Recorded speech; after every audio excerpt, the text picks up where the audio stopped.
Hello and welcome to the webinar. My name is Isabelle Lafortune and I'm part of the marketing team for PeriGen. Today's webinar, Uterine Tachysystole, How Much is Really Too Much, will be presented by Dr. Hamiton and Dr. Smith. Dr. Emily Hamiton is an experienced obstetrician who has held various academic appointments at McGill University in Montreal. With over 20 years of experience as a practicing obstetrician, Dr. Hamiton has served on various Canadian national task forces defining clinical practice guidelines for fetal surveillance. Her research team has included members with diverse backgrounds, such as mathematics, computer science, and engineering, along with experienced nursing and medical clinicians. Dr. Hamiton presents regularly at academic conferences focusing on patient safety or risk management for obstetrical services. She is the author of numerous published scientific articles in the area of preventing birth-related injury and holds 23 issued U.S. and international patents related to obstetrics. She is a well-respected researcher, clinician, speaker, and inventor. Thank you for joining us today, Dr. Hamiton. Thank you, Isabel. Dr. Samuel Smith is chairman of the Department of Obstetrics and Gynecology at MedStar Franklin Square Medical Center in Baltimore and at MedStar Harbor Hospital. He received his medical degree from the University of Maryland School of Medicine, completed his residency in obstetrics and gynecology at Georgetown University Medical Center in '85, and his fellowship in reproductive endocrinology and fertility at Harvard's Brigham and Women's Hospital in '87. He is an associate professor in the Department of Gynecology and Obstetrics at the Johns Hopkins University School of Medicine. Dr. Smith has received numerous honors and recognitions, including Baltimore Magazine's Top Doc Award in Reproductive Endocrinology and Fertility over 4 consecutive years, from 2009 to 2012. He has distinguished himself in the area of patient safety and quality as the chairman of MedStar Health Council for Ideal Obstetrical Care. Most recently, he is a founding member and on the board of directors of the FACOG Council on Patient Safety in Women's Health Care. At PeriGen, we know him also as a valued research collaborator, and we can attest to his very effective and respected, gentle but firm leadership. Thank you for joining us today, Dr. Smith. Thank you, Isabel. The formal presentation of today's webinar will run approximately 50 minutes. We will reserve 5 minutes for your questions. To submit a question, please note the section for questions in the sidebar of the webinar screen. Type your questions during the presentation, and our speakers will address them during the Q&A segment. If you have any technical difficulties during the program, please use the same questions feature or use the raise your hand function, and someone from our team will assist you. I would now like to turn to our first speaker, Dr. Hamiton. Take it away. Thank you very much, Isabel, and hello, everybody. It's a pleasure to be back with you again in our inaugural webinar for the 2013 series.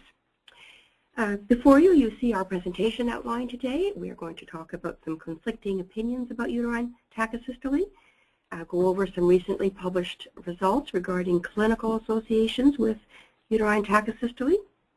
We have a lovely success story on the management of uterine tachysystole, and finally we'll put it all together and resolve some of those opinions about uterine tachysystole. But to begin with, we have throughout this presentation several polls. We're going to ask your opinion, and here is the first one that we're going to begin with. So to begin with, we would like to know, is the management of uterine tachysystole a quality indicator in your department? 1, not a concern in our department. 2, it is a concern but cannot measure it on a regular basis. 3, we have assessed it once or twice in the past. 4, we measure it regularly. 5, I don't know what's done in my department. So please take a moment, answer your choice, and submit it. And in a few seconds, once we see that the answers are pretty much in, we will be able to give back to you what the results are of our group of attendees today.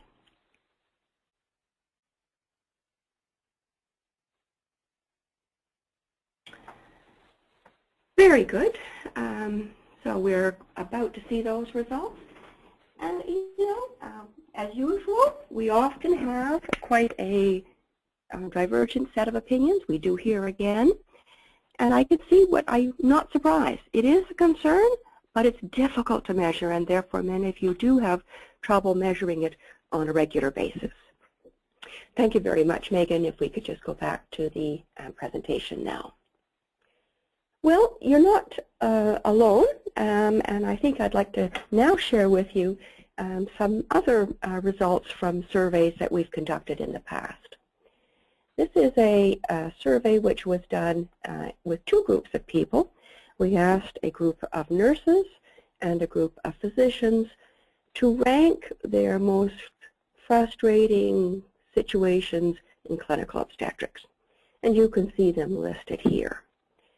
When we analyzed the results by nurses, what did we find as the top? Well, it was management of oxytocin in patients with some decelerations. We asked exactly the same question to the physicians, and you might see that there's a little difference in the ranking of the bars in gray, but the top issue, again, was the management of oxytocin in a patient with some decelerations. So to help explain this apparent divergence of opinion, let's examine some of the positives and some of the negatives associated with oxytocin. On the negative side, we see three statements here. Excessive use of contraction-stimulating drugs found to be the underlying problem in 45% of brain injuries and 17% of VBAC injuries. Oxytocin misuse in 47% of babies born with, in fact, severe metabolic acidosis. Incautious use of oxytocin in 71% of births with severe asphyxia who also sought legal action.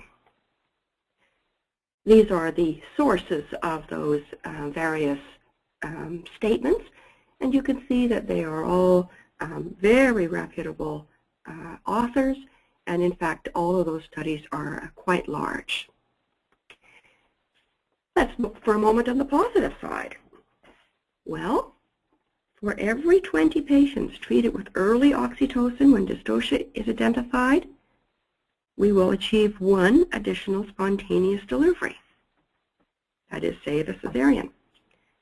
High-dose oxytocin augmentation was associated with a decrease in cesarean and shorter labors compared to low-dose protocols. Oxytocin intervention was associated with higher rates of hyperstimulation, but there was no evidence of more adverse effects. These are rather positive findings, and again from very reputable sources. One is the Cochrane database, in other words, a review of all clinical trials related to the subject, and another systematic review. All right, now we're going to ask one more question, so get ready. And we're interested to know your opinion, because it's going to be revealed what we found in the next few slides. But before we get to those, we'd like to know what percentage of all mothers experience an episode of uterine tachysystole. Could you estimate to us what you think the incidence is? Less than 10%? 2, 10 to 20%? 3, 21 to 30? More than 30%? Or 5, don't know.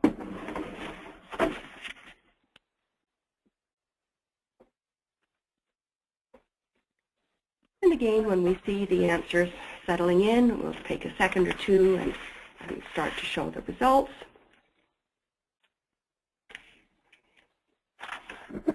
And again, we have a divergence of opinion. It's almost a classical medical situation with equal numbers in the 10 to 20, 20 to 30, and greater than 30 category. And about 13% of our group feel that it's less than 10%, and 5% don't know. Very good. If you could come back to me then on the next slide here. Well, we wanted to answer some of those questions and developed a research protocol with Dr. Smith and his colleagues at MedStar, and I'm very pleased to ask Dr. Smith to go over some of the very interesting results that we found. Sure. Dr. Smith. Sure. Our study objective was to determine the incidence of uterine tachysystole in a large population of contemporary term births, and to measure the association of uterine tachysystole with newborn depression. So the study group consisted of 6,234 women with singleton cephalic presenting babies at gestational age 37 weeks and above term. We monitored electronically and continuously the last 4 hours of delivery in all of these patients who delivered in one academic medical center, MedStar Franklin Square, between 2006 and 2010. And literally 27 miles of fetal monitor tracings were analyzed electronically. For our study, we defined uterine tachysystole consistently with the ACOG definition, greater than 5 contractions in a 10-minute segment, averaged over 30 minutes. And for our calculation, we looked at greater than 15 contractions in any 30-minute segment.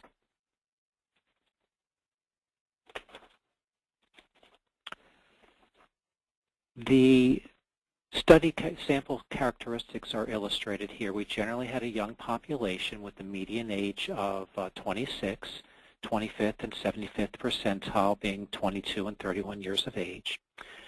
The population was also largely first birth. 41% were their first birth. And if you sum induction and augmentation, 57.3% of patients were either induced or augmented with oxytocin. Our total cesarean section rate for this population was 24%. We found that uterine tachysystole was common. 18.3% of mothers experienced an episode or more of uterine tachysystole during the last 4 hours of their labor. So 1,139 of 6,234 women experienced uterine tachysystole, the minority of which, 260, had that episode of tachysystole persist for greater than 60 minutes. That's 4.2% of the total, 6,234. We noticed that the percent of women who experienced uterine tachysystole was not constant during late labor. It rose from 2.7% in the earlier time segments to approximately 8% by the end of the tracing. Overall, we had 77 neonates who met our criteria for neonatal depression, an umbilical artery-based deficit greater than 10 millimoles per liter, or a 5-minute APGAR score under 7, less than or equal to 6. We had 6,157 women delivering babies who did not show any evidence of neonatal depression. 1.2% did, though. The incidence of uterine tachysystole, or uterine tachysystole that persisted for more than 60 minutes, was similar in women with and without neonatal depression. And as we highlighted, you'll see it's 14% versus 18%, not a significant difference between the two groups. And for prolonged tachysystole, 6.5 and 4.1%, again, not different. The only difference that we really saw, not on the slide here, is that neonatal depression was more common in nullips, and it was more common in those who were delivered by cesarean section. Now, in this slide, we're looking at the rate of developing neonatal depression, and it was less than 2% in all of the women with all of the groups with uterine tachysystole, even when uterine tachysystole persisted for over 60 minutes, the column on the far right. And there was no difference in any pairwise comparison to the background rate of 1.3%, which is the far left column.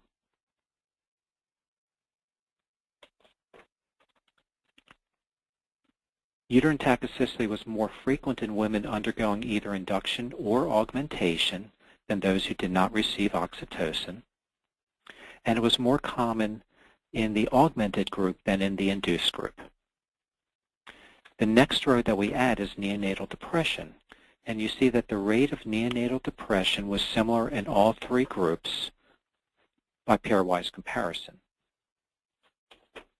Adding one more row, in addition, the rate of neonatal depression in the presence of uterine tachysystole was also similar across the three subgroups. And if we look at this slide for a second, just looking in the induction column, 2567 women were induced, 480 or 18.7% experienced uterine tachysystole, 34 of the total group of 2567 had neonatal depression, and of the women with uterine tachysystole, only 5 of 480, 1%, had neonatal depression. And you see that that ratio is constant across the groups. The neonatal depression group was, though, very different in terms of deceleration responses to contractions compared to women who did not have neonatal depression. So our depressed group is the darker gray. Our controls, no neonatal depression, is the lighter gray columns. And this figure shows that the average number of decelerations in any 10-minute period was higher, contraction per contraction, in the neonatal depression group than in the control group. The depression group responded with more decelerations at almost every level of contractions. The x-axis is showing the number of contractions per 10 minutes, and the y-axis is the number of decelerations during that same 10-minute segment. It's most pronounced that we get to 6 and 7 contractions per 10 minutes. So overall, we find that uterine tachysystole is common. It affects about 1 in 6 women in the last 4 hours of their labor, regardless of whether they have a spontaneous labor, an induced labor, or an augmented labor. But only a small percentage will have prolonged uterine tachysystole, with the episode lasting for more than 60 minutes, about 1 in 25 women, 4%. And it's generally benign. Only about 1% of all mothers with uterine tachysystole developed any evidence of neonatal depression, and this was really not higher than the 1.3% rate seen in women who did not have uterine tachysystole. The most important feature that we identified was the number of decelerations per 10 minutes had a direct relationship to contractions, and it's a very important aspect of the fetal tracing to monitor.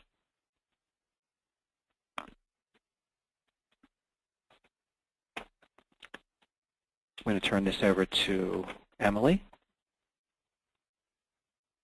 Very good. Thank you very much, Dr. Smith. Very, very interesting results.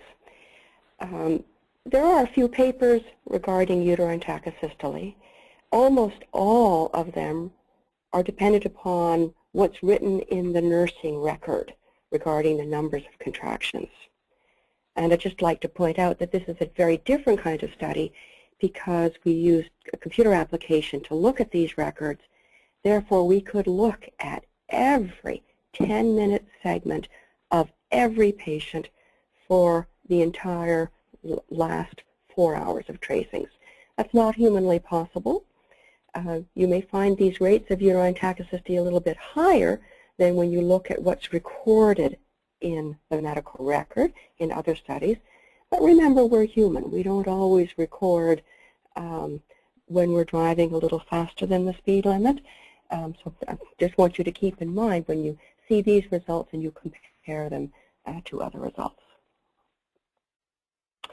Now, I'd like to add some other concepts to our discussion before we begin to consolidate our thoughts on this complex subject.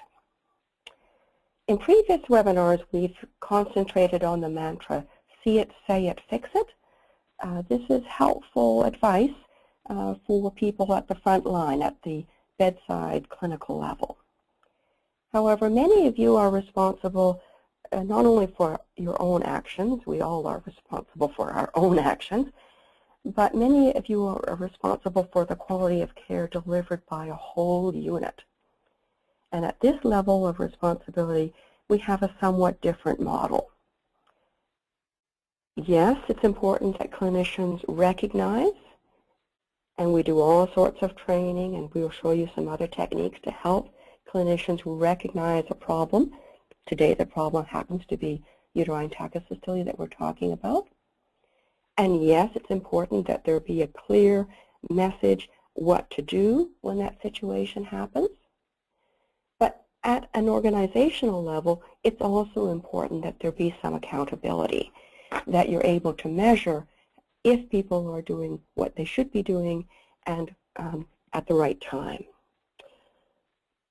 With that in mind, I'd like to just diverge for a moment regarding a tool which can help recognize uterine tachysystole in an absolutely objective and consistent manner. This is a bedside application that we call PeriCALM patterns. It is software which takes tracing from the fetal monitor and analyzes it. It analyzes it for heart rate patterns, but also for contractions. It labels it with the terminology used by the NICHD, and it provides some displays which are particularly helpful when you are thinking about uterine tachysystole. Uterine tachysystole isn't a state at the moment, it's a state over the last 30 minutes, and in fact you're probably interested in knowing what the trends are over the past few hours. Let me show you a little bit more detail about this. But before I progress to that, I'd like to point out interesting news since we spoke with many of you last year. This software has been independently validated by the NICHD. The NICHD chose 100 tracings, chose 3 experts of their preference, and asked those experts to review those tracings and the markings which the application had placed on the tracing. And here is the abstract, which includes the results. You can find that in the American Journal of Obstetrics and Gynecology in the abstracts of the meeting for the Society for Maternal Fetal Medicine last year. But in a nutshell, they found very high levels of agreement between the 3 experts and the computer applications. So this was a very reliable method to look at tracings. As you know, there's much literature indicating that even clinicians don't agree with each other, so we shouldn't expect 100% agreement, but in general they found about a 97% agreement with these top experts on the tracings that they chose for their interesting features. So that was a very substantial test, a very high bar to pass, and very exciting results. Let me show you a little bit what the tracing and the application actually looks like. There are several panels. At the top here, you can see a detailed view. This is a 17-minute view, nice and large. You can see all of the tracing and the paper grid in a size which is comparable to paper, so it's easy to look at variability. Below that is a compressed 2-hour view, and that movable window that you see there is actually selecting the portion which is shown in the upper panel. So you're always able to see in detail, as well as how that tracing that you're looking at in detail corresponds to tracing for 2 hours around it. So it's always in context of adjacent tracing. If we turn those controls at the bottom on, we begin to see fetal heart rate features marked by the tracing. Here you can see the baseline. It's superimposed upon the tracing, so you can quickly see whether or not you agree or disagree with it. Accelerations are marked with these green upward pointing triangles, and decelerations with these brown downward pointing triangles. And each deceleration, if you click on it, the software will provide for you additional information, the type of deceleration, how long, how deep, as well as the computer's confidence. You know, some decelerations are rather iffy, and it'll tell you whether it's confident or not. This isn't a measure of their importance. It's just a measure of how confident the computer is that this is a deceleration. And finally, under that movable window is a little summary telling you how many contraction frequency, the mean baseline, and the mean baseline variability. It can also recognize contractions, and you can see them marked here. And then in the panel below, which is now colored, you can see a running count of the contractions per 10 minutes. And when that count exceeds 10, this computer has been set up to turn that panel beige, so you can see immediately that you're over 10 in 5 and 10 minutes, and then to turn orange when that's persisted beyond 30 minutes. These settings are configurable. I'm just showing the settings that this particular application was using. So you have a very instant view as to whether or not there's tachysystole. In fact, you can see the degree. You can see how elevated that contraction count is above that middle line, which represents 5 and 10 minutes. You can see how long it has persisted. And you can see immediately above how the fetal heart rate is responding to those excessive contractions. There's another control, by the way, which will turn on Montevideo units. If you're using an internal pressure catheter, you can have the Montevideo units on, and it will do that calculation instantly for you. Now, a number of years ago, I'll tell you a little story about the FDA. The FDA, and this tells my age, but the FDA got a number of complaints about vacuum extractors. There was a spate of problems. This was easily 25 years ago. And they brought in some experts. In fact, one of these experts was one of the pioneers in recognition of why humans sometimes make mistakes. And she was stunned to find that vacuum extractors in that day and age didn't tell you that you'd had the extractor on for too long or that the pressure was too high. Because a very basic principle of a safe device is if that device can operate in an unsafe zone, the operator should know about it. We like to have an indicator that tells us we're about to run out of gas, or that our car is overheating, or that our plane is losing altitude. In fact, it was that story that led us to think, well, uterine tachysystole is a problem. Why don't our fancy modern computers tell us when we've got it? And it actually is the story that led us to design this panel, which gives you contraction counts and highlights when you've had a persistent problem. And you can see now how it's very objective and very easy to recognize the presence of uterine tachysystole. Now at MedStar, years before this, they actually introduced another application at the bedside called PeriBirth. And PeriBirth is an intelligent medical record, and it's constantly reviewing all of the data within that medical record to determine the current state of the patient and what your interventions are, and comparing those to a variety of best practices. But this medical record will actually prompt you that the patient has uterine tachysystole and give you some suggestions regarding what to do about it, such as stopping or decreasing oxytocin. We'll hear in a few minutes exactly how this is used at MedStar.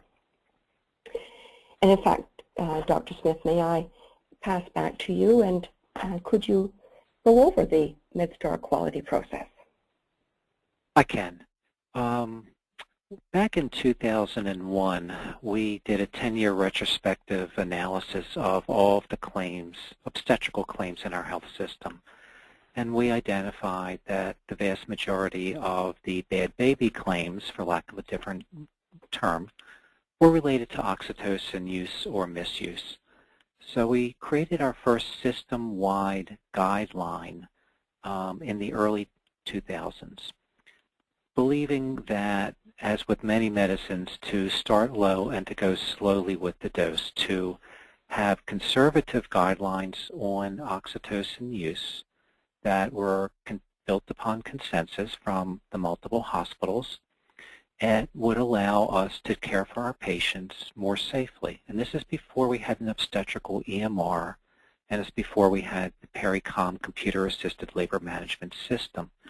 So the foundation for our quality process, which has led to a dramatic reduction in adverse perinatal events, has been a very conservative oxytocin guideline that has been adopted and is in use at all of our hospitals. And we try to reflect a physiologic approach to the administration of oxytocin. Secondly, one of the conservative features is that we actually turn off oxytocin when uterine tachysystole occurs, although in the older days it was uterine hyperstimulation or excessive uterine activity. We don't adjust the dose down. It is turned off. This is an indirect method to have people be more watchful and mindful not to push the envelope to 5 contractions in 10, that when you have 3 or 4 contractions in 10 and your patient is making progress, that's enough in general.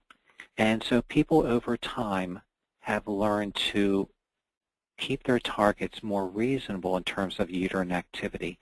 And we have, in protocol-driven care, allowed and encouraged our nurses to turn off the oxytocin when excessive uterine activity occurs.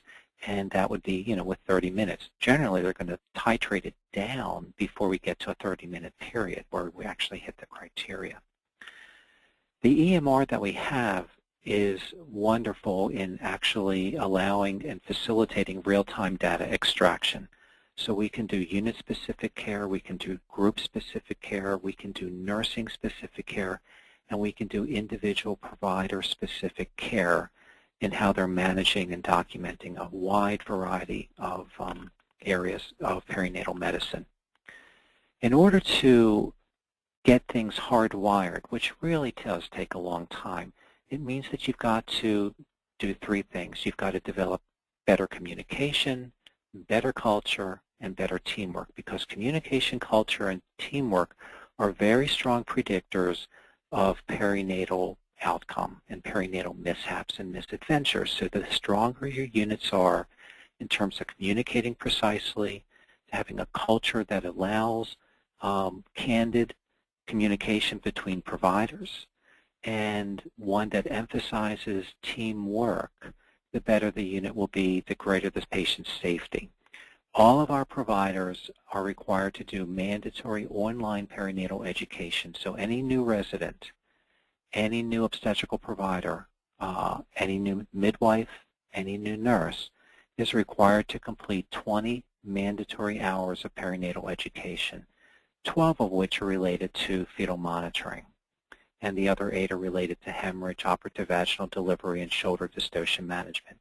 In addition, there's ongoing competency maintenance so that every time a physician undergoes their re-credentialing cycle every 2 years, they have additional perinatal education courses that are mandatory, only 4 credits, above and beyond what is required for American Board certification and other entities. And then lastly, I think the key ingredient in changing a culture and moving it forward to one that's advocating and promoting and living safety is trust and data. You move forward when you've got the data to show you how you're doing and how you're changing in a favorable direction. You move forward when you've got trust between providers, between administrators and units, etc. And central to all of that is a very visible and connected leadership, on the deck medical and nursing leadership that is present, engaged, reasonable, and has a compelling vision that is unchanging and basically unwavering. So it's a long answer to what we do, but it's a 10-year process for us by now that has dramatically improved our safety and our quality.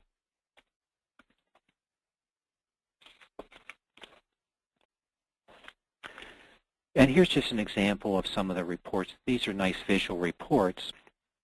And these are all data that's extracted from structured fields. And if you have problems with a case coming out being extracted because of what's entered in a structured field, it requires an individual case review. And you can see that way back in 2009, we had largely mastered uterine tachysystole. It was very rare that we had tachysystole and there was no evidence of intervention, in this case change. We put change because there was one hospital that allowed a change versus discontinuing oxytocin at that point in time. You can also see where we were with, if you go back, you can also see where we were with non-medically indicated deliveries in 2009, that we were making steady progress with the elective singleton at gestational age under 39 weeks, and we're making steady progress over that one-year period of 2009. Think about where we are today, where it's essentially zero across the board in terms of the non-medically indicated vaginal deliveries, inductions, and sections. So all of this is really part of our ongoing physician performance evaluations. It's part of our quality dashboard that we present at our business meetings, at our quality councils, and to our board of directors, as well as to our system board. And when our unit is the basic ones are timely response to uterine tachysystole, how frequently uterine tachysystole is occurring, and in the most recent 4 quarters, the rate of uterine tachysystole in induced and augmented labors is under 10%. So as we move forward over time, we're constantly reinforcing the message, and we're constantly reinforcing the culture and the vision to start low and go slowly. And that's without sacrificing our cesarean section rate. So our cesarean section rate is consistently 20–22% for women undergoing induction, whether it's medically indicated or an elective induction, which is really no different than our primary C-section rate, which again is in the 21–22% range quarter after quarter. So for us as an institution, we believe that what happens at the bedside is critical.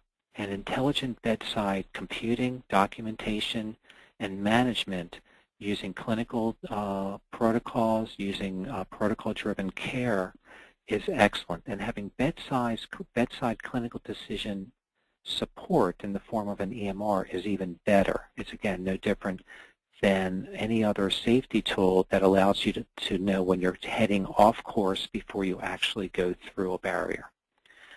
And then lastly, just to summarize and go back to our study, we looked at 6,200 plus women, 4 hours of tracing, so 25,000 hours of fetal monitor tracings were interpreted.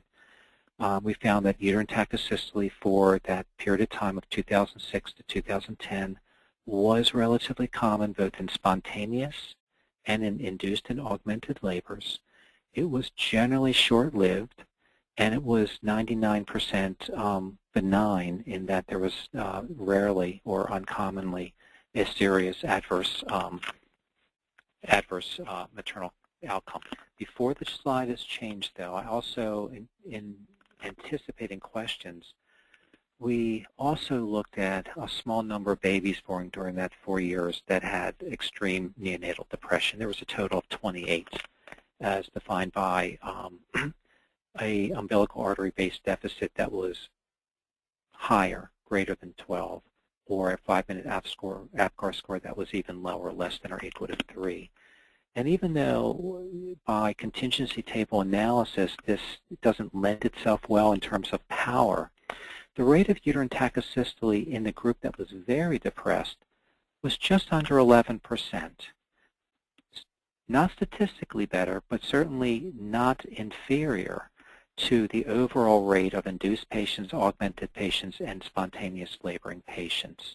So this is very reassuring that our use of oxytocin was not significantly contributing to the more extreme forms of neonatal depression that we experienced over that 4 years. Well, thank you very much, Dr. Smith. I must say, I'm not in clinical practice, but if I ever go back to clinical practice, I want to come and practice in Baltimore, and I'm going to apply to be in your unit. All right. We're going to switch gears a little bit because we began this webinar talking about some diverging opinions about oxytocin. We had a number of slides that showed oxytocin misuse was common in very adverse events. By the way, you saw that that was not true in Dr. Smith's severely depressed babies. And we looked at some data that said oxytocin saves cesareans. It can cause hyperstimulation. That's the term that was used in those days. But it was not associated with adverse outcomes. How can those two statements be true? Well, we're going to go over some of that, but I'd like to ask you folks this question. Which of the following choices best reflects your opinion regarding these two sets of reports? Only one is correct, both are correct, neither are correct, or I don't have an opinion.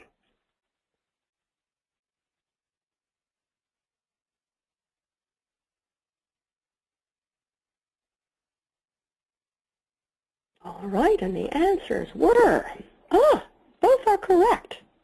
Well, and everybody is correct. They are both correct.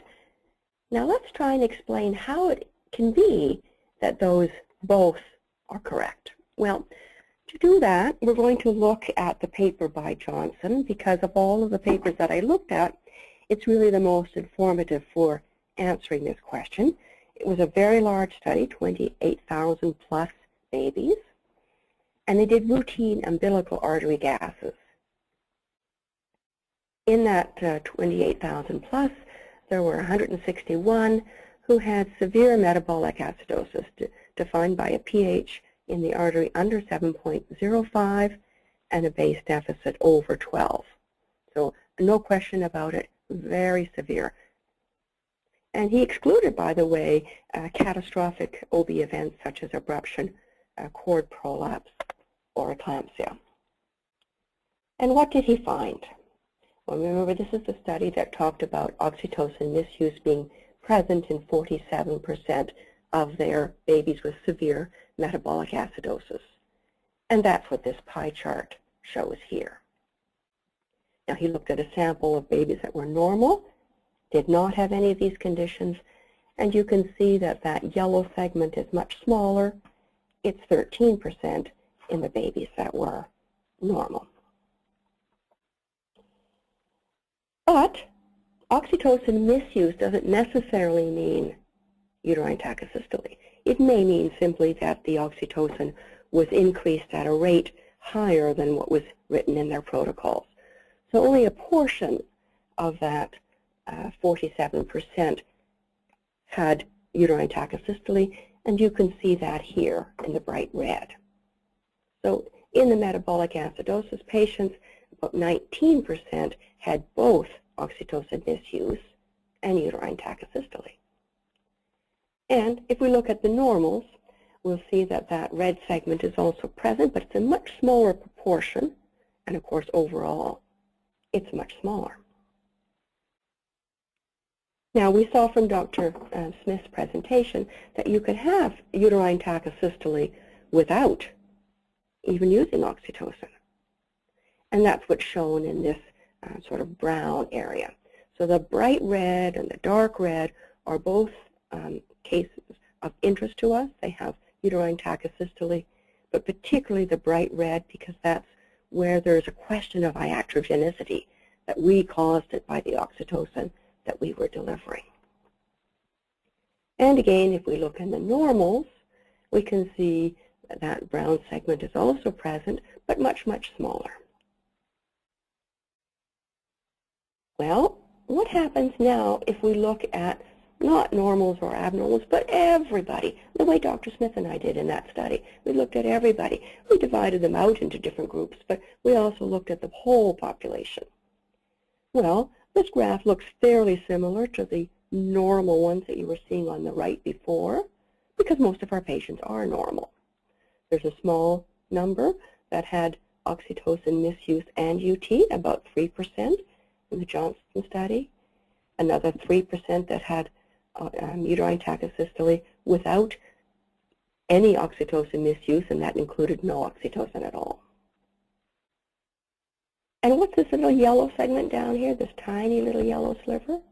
Well, that's the patients who had metabolic acidosis.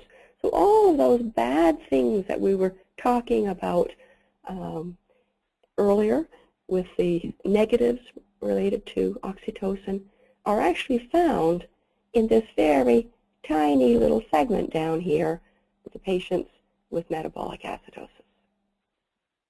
So in fact, you are correct. Both of those statements are true. The negatives apply to a very small segment of our patients. Now, the outcomes are really terrible in those, so we're not to disregard them. But we just like to put the story in perspective because the positives will, in fact, apply to the majority of our patients. And as both Dr. Smith and other papers now are showing, decelerations are the key discriminators. In fact, babies with neonatal depression will show decelerations with even low levels of contractions. The most compromised babies will decelerate with very few contractions. Perhaps some of you remember the principle behind the contraction stress test. Put a standard amount of stress and see how the baby responds. Well, some babies in our study we could see had a lot of decelerations with very few contractions. And we also had some super babies who could tolerate 1+ hours of uterine tachysystole without any ill effects. So if we go back to our very first question, uterine tachysystole, how much is really too much? Well, we don't want to create uterine tachysystole. It carries no benefit. It doesn't necessarily cause harm. It's logical to assume that prolonged tachysystole will, but we must be mindful that contractions that produce recurrent decelerations are too much, irrespective of what the level of contractions are. And most babies with neonatal depression will declare their vulnerability at contraction rates well below the uterine tachysystole level. All right, we have one final question for you, and then we will open the panel to questions. The question that we'd like to ask you is, based on this webinar, I will change my approach to uterine tachysystole. Agree? Strongly? Agree? Disagree? Disagree strongly? Or not applicable?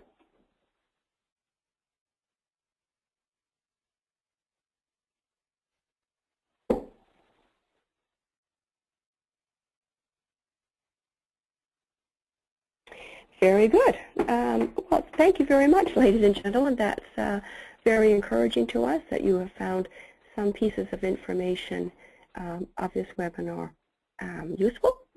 And I'd like to take a special moment to share my thanks to Dr. Smith. I think he has done an absolutely tremendous job. I have seen quality improvement projects of a great variety of shapes and colors. Today we focused on one, and it's just a very recurring theme that if you put your mind to it in his gentle but firm manner, you can see tremendously positive results. All right, so I'm going to pass this to Isabel, who I believe has collected some questions for us. Thank you, Dr. Hamilton. Okay, as we begin the Q&A period, I would like to thank everyone who has submitted questions. If you haven't done so yet, please do go ahead. I'll be reviewing those while our presenters respond to them. The first question goes to you, Dr. Smith. In your hospital, how do you respond to repeat offenders with respect to uterine tachysystole?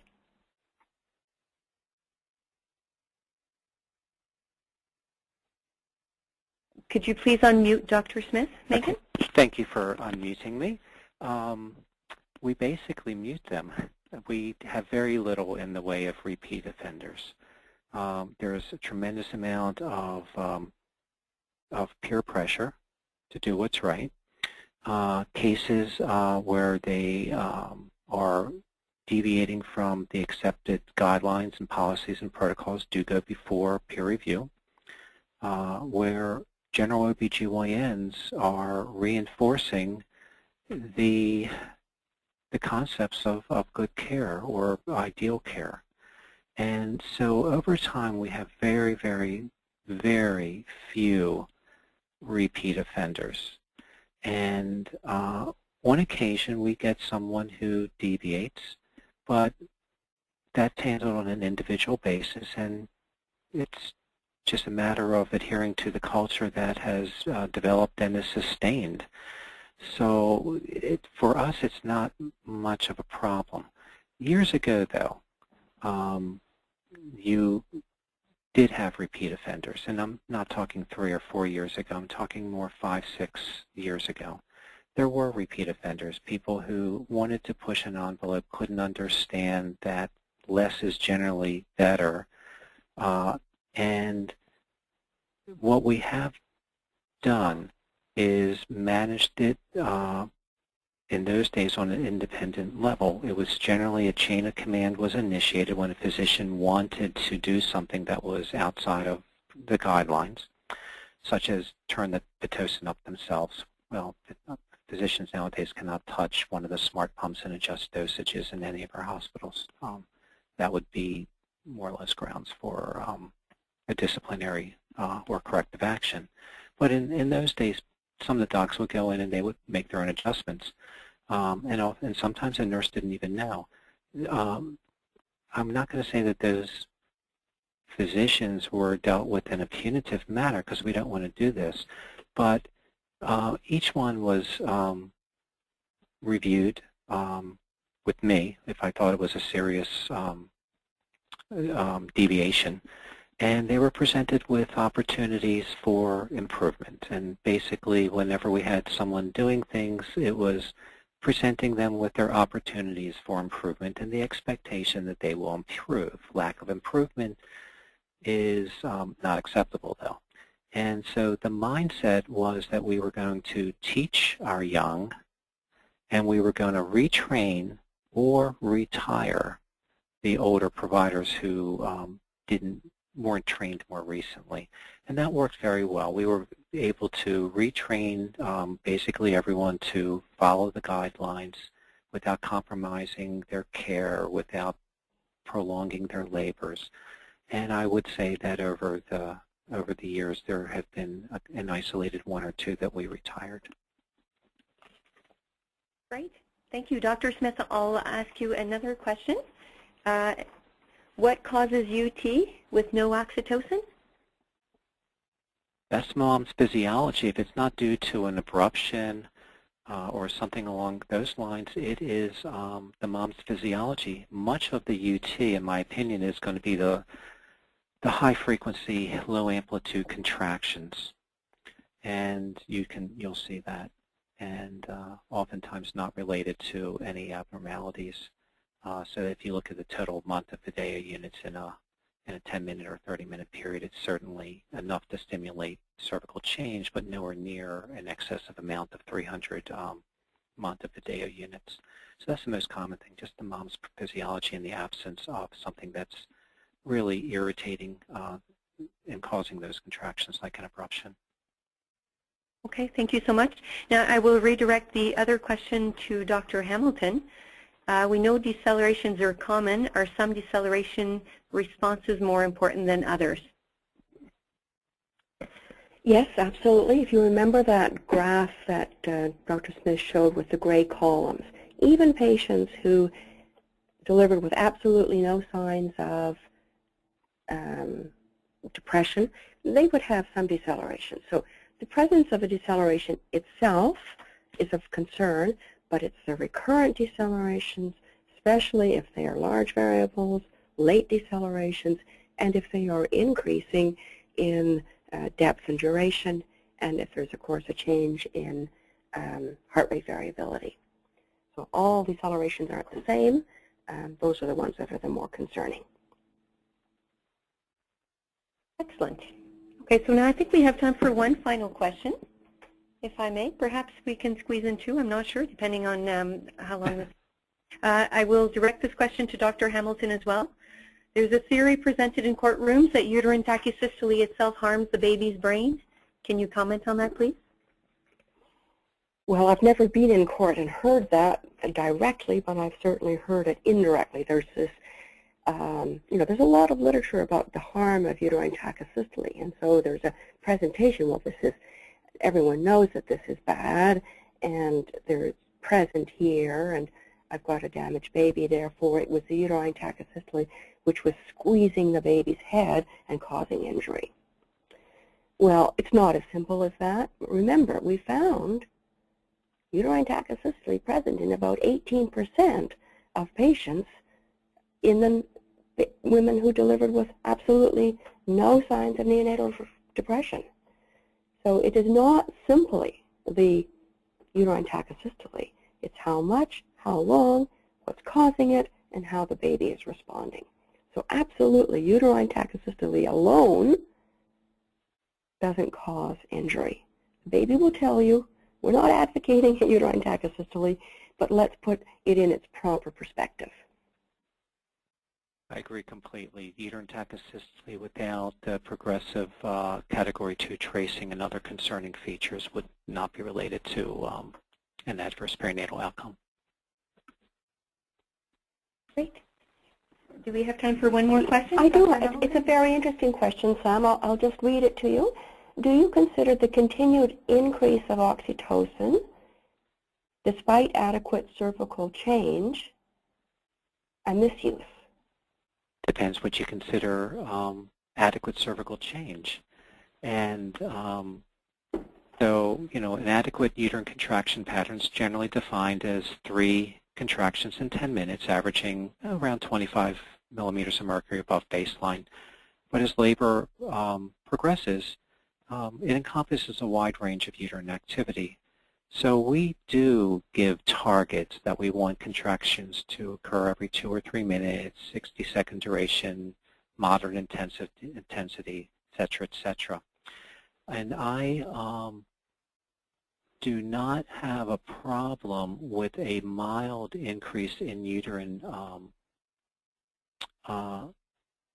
contractility by slightly increasing the dose of oxytocin, as long as you're mindful that if your contraction frequency or the rest in between contractions, or if there's uterine hypertonus occurring, that we adjust downwards before we have any semblance of an adverse change. Now, once you're in late labor and you're, 8, 9 centimeters, 7 centimeters, there's rarely, I'm not going to say never, but there's rarely a reason to further increase the dose. The cervical changes are occurring. And then lastly, during second stage, when you're actively pushing, there's rarely a reason to increase oxytocin during second stage, and oftentimes it's going to be turned off completely because of the decelerations that occurred during second stage. So the answer of, do you consider the continued increase of oxytocin despite adequate cervical change a misuse? Continued is the key word there. To continue and continue to increase the dose, I think, would generally be wrong. To do a slight titration upwards would be acceptable. Thank you so much. Well, this marks the end of today's presentation. Please note that in the coming days, our recording of this webinar will be made available on the PeriGen website. We hope you'll be able to join us for our next live webinar, Labor Progress, How Slow is Too Slow? It will be presented on Wednesday, November 13th at noon Eastern Time. You can register today on the PeriGen website.